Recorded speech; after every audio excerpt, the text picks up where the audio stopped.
pessoal, namastê. Continuando o nosso assunto aqui, yoga como caminho e autoconhecimento, nós vamos falar um pouquinho de asanas, que são as posturas do yoga. Quando você joga lá no Google yoga, ou qualquer pessoa já deve ter visto, né, no Instagram, nas redes sociais, posturas de yoga, que foi o que ficou mais famoso do yoga aqui no Ocidente. Mas a gente já falou um pouco sobre yoga antes e já viu que yoga não se trata de fato só de posturas físicas, que isso é uma das ferramentas do yoga. Mas a gente vem falando um pouco, né, do porquê então trabalhar as posturas, que elas não são só posturas bonitas, mas elas têm uma função, uma funcionalidade. Quando nós estamos no cotidiano, no nosso dia a dia, a gente pouco consegue ter contato, né? Às vezes a gente não percebe o tanto que a gente está ansioso só quando a gente para dormir, não consegue dormir, e a gente percebe que existe uma ansiedade ali. Porque a mente, ela é algo mais abstrato, mais impalpável do que o corpo. Então o corpo, ele entra como uma ferramenta muito boa para a nossa autoobservação e para aquilo que a gente vai chamar de meditação dinâmica, que é o que se trata no yoga, né? As posturas, elas são aquilo que eu tenho de mais denso, aquilo que eu tenho de mais palpável para observar e entender o que é que o meu corpo tá me falando, né? Quando muitas vezes a gente só para do nosso cotidiano da correria, quando a gente sente que o nosso corpo, ele pediu, né? Ele mostrou um sintoma, uma dor nas costas, uma dor de cabeça, alguma coisa que me fez parar. Só que, de fato, alguma coisa antes aconteceu, alguma emoção, alguma ação mental aconteceu para que isso viesse se materializar no corpo. Então, no yoga, a gente vai usar o corpo como ferramenta de autoobservação. Ou seja, o yoga em si, com os asanas, é possível você meditar fazendo os asanas.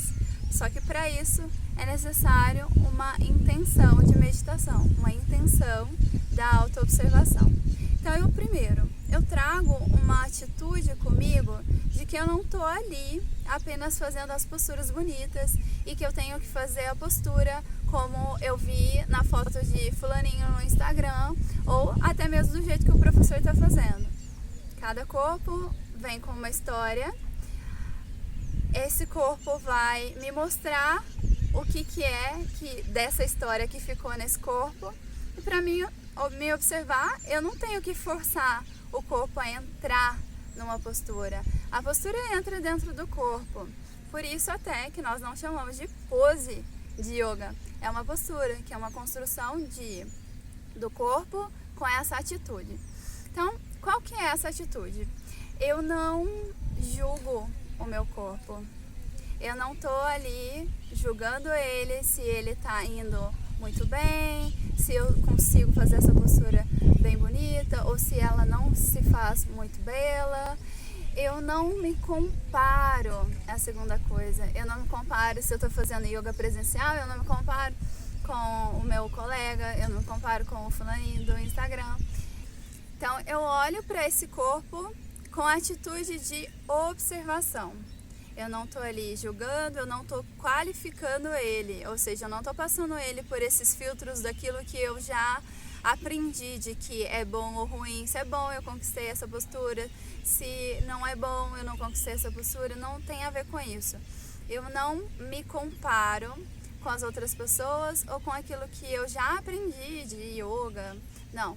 Eu vou como uma atitude, eu estou aqui experimentando esse corpo e vou observar o que ele me fala, quais são os padrões que esse corpo me trouxe até aqui. Se eu tenho habilidades ou tenho dificuldades, eu percebo isso e com isso a gente também vai conseguir olhar para um outro sentido. Eu tenho habilidade nisso, ok, eu não fico me exibindo por isso.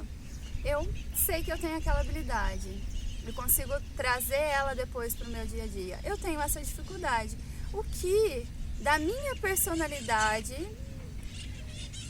da minha atitude mental, me faz ter a dificuldade na vida que trouxe para o meu corpo? Essa é a nossa atitude de meditação em relação ao corpo. E tem um outro aspecto também que, trabalhando o corpo, como foi falado antes em outro vídeo, eu busco uma saúde para esse corpo, né? A gente vem desse momento assim da nossa sociedade que existe muita cobrança em relação à produtividade, e eu estou expondo esse corpo a todo momento a muito trabalho, a muito conteúdo, a muita pressão. Então, o caminho de volta do yoga é ter esse contato com o corpo e trazer um corpo que seja saudável. Então, as posturas, elas vão ter essa ação de tonificar, alongar, vai ter a ação de massagear os órgãos internos, vísceras, estimular glândulas. Tem esse trabalho intenso corporal, metabólico, fisiológico, sim. Para quê? Para que você tenha saúde, né? Uma pessoa que se assenta para meditar, por exemplo, né, para limpar a mente, e ela não tem saúde, a única coisa que vai ficar passando na tela mental dela é que ela precisa se cuidar, é que tá doendo, é que alguma coisa ali tá acontecendo. Então a gente vai retirando essas situações, tendo um corpo saudável. Preparando esse corpo, a gente também vai estar fazendo o caminho de observação da mente, né? Porque não tem nada desconectado. O que o corpo me apresenta é o que se apresentou antes na minha mente. Então eu estou ali observando o padrão do corpo, padrão da mente. E nisso eu vou preparando a minha mente e o meu corpo para o pranayama e para a meditação, que são aspectos que vai vir junto com o asana, só que eles têm, é progressivo. Você vai primeiro se conectar à respiração, você vai fazendo uns pranayamas e depois a gente vai aprofundando para trazer esses estados de mais conexão, né? A gente vai fazendo esse trabalho para que você possa ter uma qualidade de vida e ter uma qualidade de mente também, que tenha a capacidade de quietude, que tenha a capacidade de concentração, que tenha uma calma quando é necessário acalmar, que tenha essa tranquilidade de deitar e dormir quando é necessário dormir. Então a gente faz esse trabalho a partir daquilo que a gente tem de mais denso, de mais concreto, naquilo que se apresenta no meu corpo. E eu começo a observar que tem esses padrões e vou trabalhando com eles em outros aspectos também. Bom, isso é um pouco do que é os asanas no yoga e o quanto é importante essa atitude de observador dos seus processos e de não se criticar, não se condenar, não se cobrar dentro da prática.